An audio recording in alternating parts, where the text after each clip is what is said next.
रसिक मित्रो नमस्कार. मी आज आपणासमोर माझी कविता सादर करीत आहे.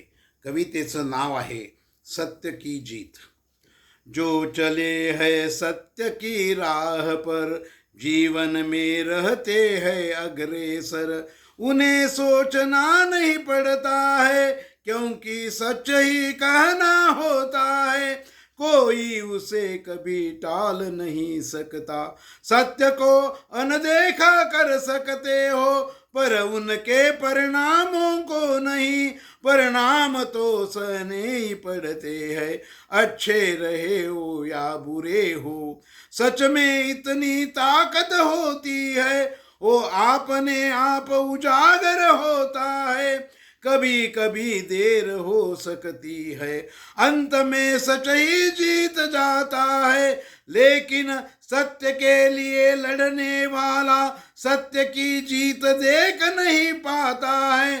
बोलो ऐसे जीत का क्या फायदा है. ही माझी कविता आपणाला आवडली असेल. ही माझी कविता आपण प्रसारित करा. त्याचप्रमाणे माझं चॅनल आपण अद्याप सबस्क्राईब केलं नसेल तर ते आपण सबस्क्राईब करावं ही विनंती. आपला सदैव कृपाभिलाषी सुनील जोशी.